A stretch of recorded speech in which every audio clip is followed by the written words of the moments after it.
My grandfather called me on a Tuesday and said 4 words I had never heard him say in 32 years. I need your help. He had always been the one helping other people.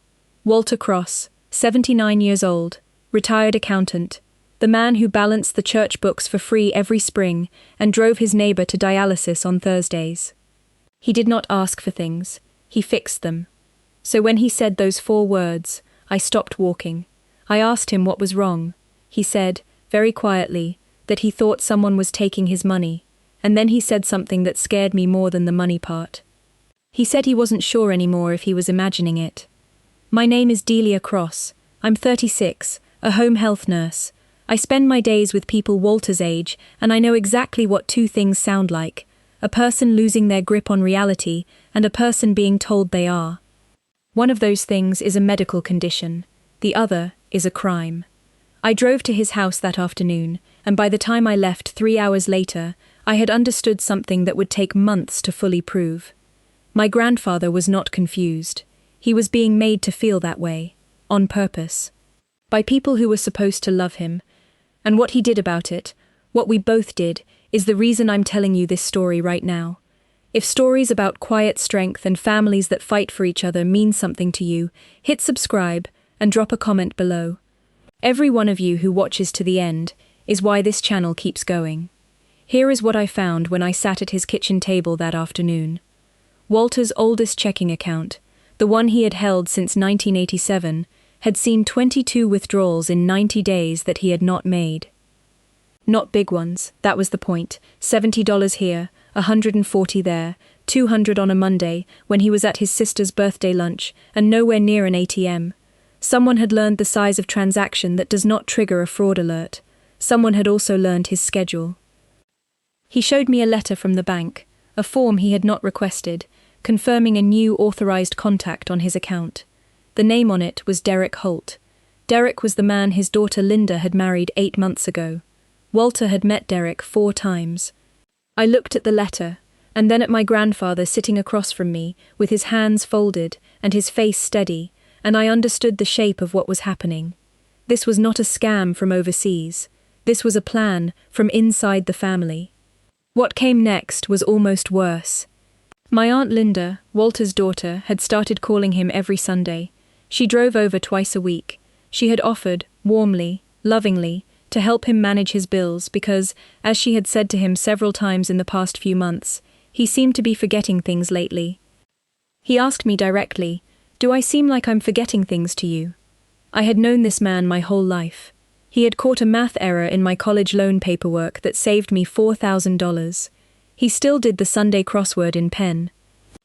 "No," I said, "you don't." He nodded once.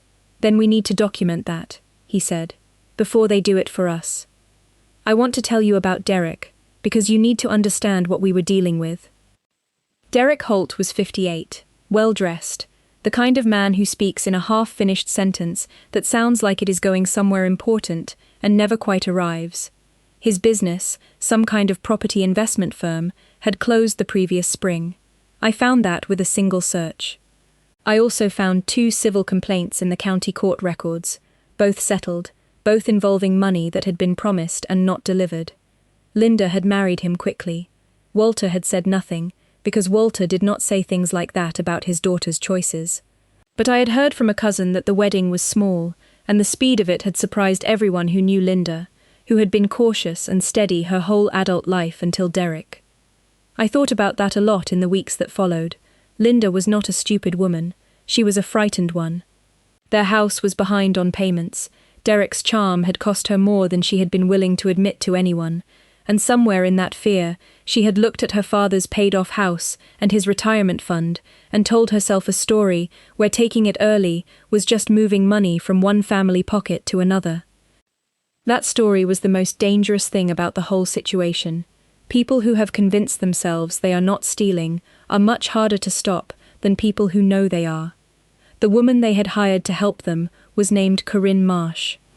I found her because she left a paper trail that she had apparently never expected anyone to look at. She was listed as an elder transitions specialist on a 2-page website with stock photos of happy seniors and no licensing information. She was a notary. That was it. That was the whole credential. Her reviews, spread across 3 different platforms, told a consistent story. Families in financial trouble, an elderly parent with a large asset, a power of attorney produced at a moment of confusion, and a commission that Corinne collected for every signature she closed. One family had written that she arrived while their father was recovering from hip surgery and had a document signed before he was off pain medication. The review had been posted 2 years ago and was still there. I sat with that for a while. Then I looked at her online booking calendar, which she had left publicly visible, and which showed, on the date of my grandfather's 80th birthday party, a party that Linda had announced that same week, a block of time held open, no client name, just a signing session on a Saturday she had otherwise marked unavailable. The party was not a party. It was the location they had chosen to get the signature, with 40 people standing around as witnesses to what would look, from the outside, like a loving daughter helping her grateful father manage his affairs. That was when I stopped feeling scared and started feeling something colder and more useful, focused. The first call I made was to an elder law attorney named Carol Vance. She had handled my grandfather's affairs years earlier and remembered him immediately. Sharp man, she said, honest to a fault. When I told her what I was seeing, her voice changed. It went from warm to precise. She told me plainly that as long as Walter had not signed the power of attorney, we had room to work, but the room was shrinking. A signed document would not just give Linda control of his accounts. It would make her actions, past and future, legal by definition. We would no longer be stopping a crime. We would be trying to unwind a legal instrument, which is a different and much harder thing. She gave me 3 tasks in order of urgency. First, a cognitive evaluation from a credible physician, not a favor, not a quick opinion, a formal assessment with documentation that would hold up in any legal setting. Second, a full paper trail of what had already moved, with dates, amounts, and the name of every person who had touched his accounts. Third, a report to Adult Protective Services, on the record, with all of it attached. Days, she said, not weeks. Make these calls today. I made them from the parking lot of my grandfather's bank, while the printout of 3 months of transactions sat on the passenger seat next to me. The bank visit had been its own kind of education. Walter had gone in himself, calm and direct, and asked to have Derek removed from his account. The banker, a young man who could not quite meet our eyes, explained that the authorization had been added through a formal process and that removing it required a written request and a waiting period. My grandfather asked how long the waiting period was. The banker said 5 to 7 business days. My grandfather looked at him for a moment, then said very politely that he understood, and asked for the form. Then the banker told us, in a lower voice, that someone had called the bank the previous week to let them know a financial power of attorney was coming and to flag his account so it could be honored immediately upon receipt. They had called ahead. They had already told the bank to be ready the moment the birthday party ended. We drove home, and Walter sat in the passenger seat and said nothing for about 4 minutes. Then he said, "They have been planning this longer than I thought." He did not say it with anger. He said it the way an accountant notes a number he was not expecting, with interest. The cognitive evaluation was done on a Thursday by a geriatric specialist named Dr. Okafor, a man I had worked alongside during a hospital rotation 3 years earlier. He spent 2 hours with my grandfather. I sat in the waiting room and tried to read a magazine, and failed completely. When they came out, Dr. Okafor looked at me over his glasses and said Walter had scored at the top of his age bracket across every category. Full orientation. Excellent recall, sound reasoning. He would put it in writing, dated, signed, and attached to Walter's chart. My grandfather shook his hand and said thank you, and on the way to the car, he said with a small, dry satisfaction, "I'd like to see them explain that one." That was the wall Carol had told me to build. The entire plan Linda and Derek had constructed rested on a single claim, that Walter was not competent to manage his own affairs. Once Dr. Okafor's signature was on paper, that claim had nowhere to stand. That night Walter told me something that changed how I understood everything that had come before it. He said that for the past 3 months, every time Linda came over on Sundays, he had played along, forgot a name, asked a question twice. stared at something like he couldn't place it. He had given her small moments of confusion to study, to use, to build her case on. He had fed her the story she needed because he wanted to see the whole plan before he moved against it. He had been performing senility for 90 days to buy himself time. I stared at him across his kitchen table, and he looked back at me with the exact calm face of a man who had once caught a tax fraud in a Bell County contractor's books that 3 other accountants had missed. "How long have you known?" I asked. "About the money," he said, "since April. About the party." He tilted his head. "Since Linda mentioned it to me, very casually, 2 weeks ago. Very casually. The night before the party, I opened a manila folder on my kitchen table and checked it one more time. Dr. Okafor's evaluation, the bank statements with 22 highlighted withdrawals, the authorization form with Derek's name on it, the APS case number. They had opened an investigation 3 days after my call, though the caseworker had been honest with me that it would not conclude before Saturday.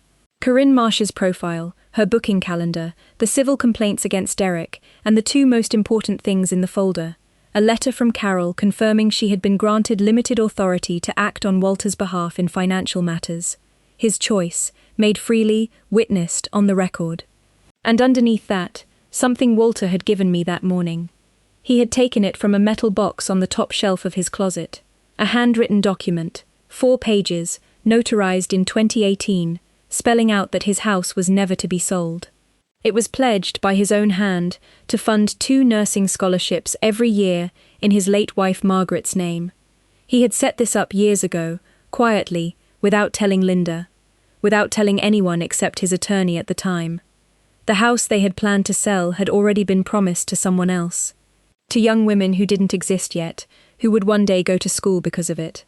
I closed the folder and thought about my Aunt Linda standing in her kitchen with a man who had taken almost everything from her and telling herself that her father's house was just sitting there, just waiting. I felt something for her that was not forgiveness, but was close enough to it to keep me from enjoying what was about to happen. Focused is not the same thing as cold. I wanted her to stop. I did not want to destroy her. Those 2 things could both be true at once. The party looked exactly like love. That was the thing that kept hitting me as I walked in. Gold streamers, a table of food from the neighbors, the pastor near the window talking to 2 men Walter had known since the 70s.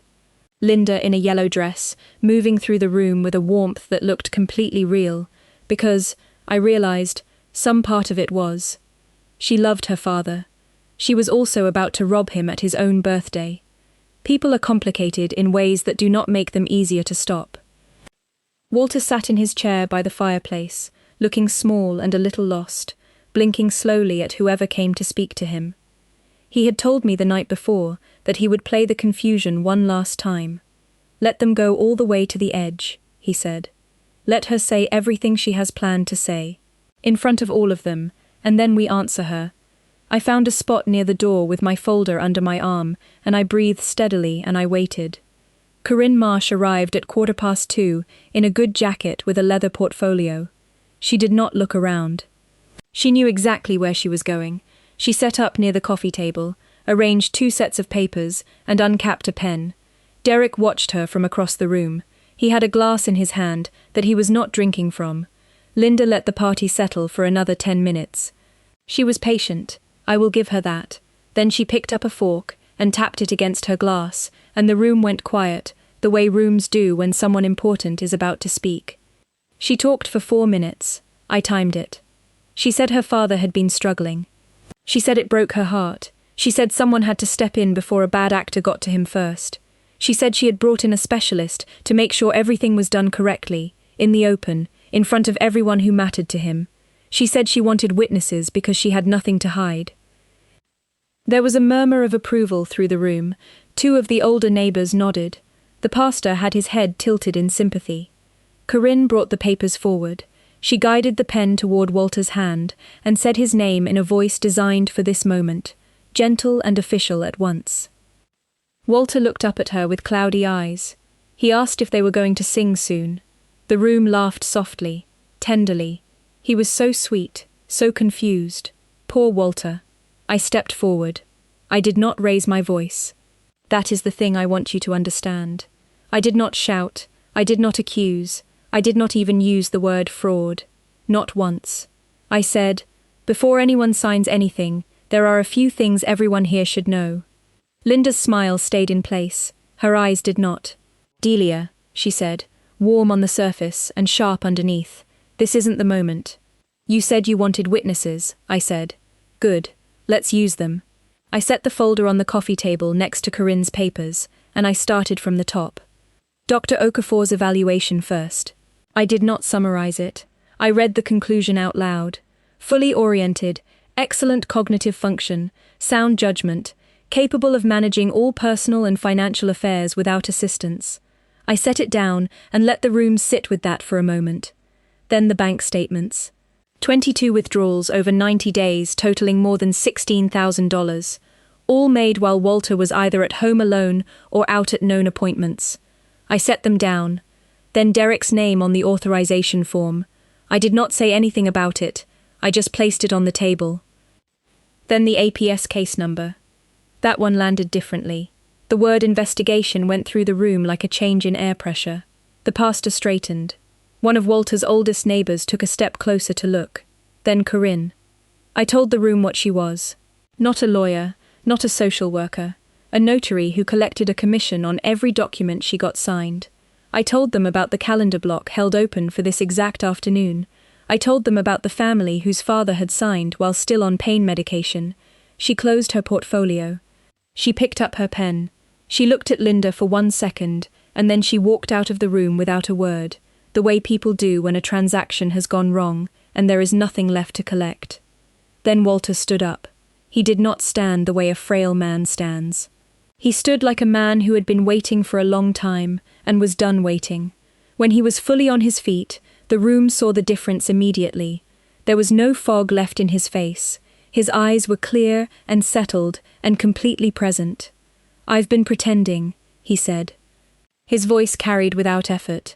For the last 3 months, I have been pretending to forget things so that the people who planned this would show me the whole of it before I did anything about it. He looked at Linda. You built something careful, he said. I let you think it was working. He looked at the neighbors, at the pastor, at the cousins near the door. I am sound of mind. Dr. Okafor confirmed that on Thursday. Nothing gets signed here today. This house was pledged years ago to fund scholarships in your grandmother's name, and that is still where it is going. He looked at Derek then, for just a moment, the flat look of an accountant reading a number. Then he looked away, because Derek was not worth more than that. The room was completely still. Linda broke in the silence, not all at once. She tried to hold the warm daughter face for another few seconds, and then it slipped, and what came through underneath was real and raw and years old.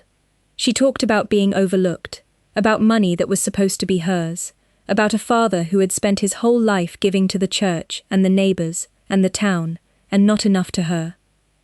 Some of it was true. That was the hard part. Some of what she said was a real wound, dressed up as a reason to steal. She got louder. Her voice cracked. People in the room looked away. Derek had already found the back door. When she finally stopped, the room held the silence for a moment. Then Walter turned to her and said, I know you were not given everything you needed. I know that. I am sorry for what was real in that. But this house is not yours to take, and you know that. And you have known it the whole time. She left through the front door. The pastor went after her. Some things are beyond what a birthday party can hold. Walter sat back down in his chair. He looked around the room at 40 people who had just watched something they had not come here to see. Then he said, quiet and dry, there is cake if anyone wants some. Someone laughed, and then somehow the room breathed again. Here is what happened after. The APS investigation confirmed everything in the folder. Derek was removed from the account. Most of the $16,000 was traced and recovered. Corinne Marsh was reported to the State Licensing Board, the Fraud Hotline, and the County Elder Rights Office. I later heard she had stopped working in the county entirely. Derek left. When the easy money was gone, and Linda's house was still in trouble, he found somewhere else to be. Linda eventually got into a debt counseling program. My grandfather knows this, because he asked me to find out. He still worries about her. That has not changed. The scholarship fund was formally set up that fall. 2 recipients in the first year. Walter read their acceptance letters at the kitchen table and did not say anything for a while, and then he said, "Margaret would have liked this. He is still in his house, still does the Sunday crossword in pen, still drives his neighbor to dialysis on Thursdays. As for me, I now sit with people at elder rights hearings and APS meetings and bank appointments. I bring a folder. I speak quietly. I do not shout, and I do not accuse, and I do not need to, because facts laid out in order on a table in front of witnesses are louder than any raised voice. My grandfather taught me that. He was teaching me the whole time. If someone you love is being pushed to sign something they don't understand, or being made to feel like they're losing their mind when they aren't, don't wait. Ask questions. Keep records. Make the call. The National Elder Fraud Hotline is free, and they will walk you through it. Share this with someone who needs to hear it. And subscribe if stories about regular people standing up for the people they love are what you come here for. They are what we are here for too.